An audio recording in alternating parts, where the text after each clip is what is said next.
omwami oyo ayina amaanyi. Ensi emwagala. A fact. Kati gwosobola okunoonya obunafu bwe ewalala naye ku kyamaanyi n'okuba n'obuwagizi n'okwagalwa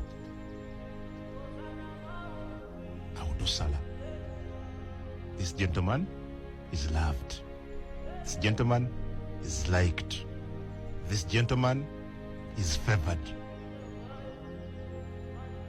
Wedda ndaba ku social media alaga tikungu amasannyalaze gamuyiseemu ngeri yabadde 3 phase.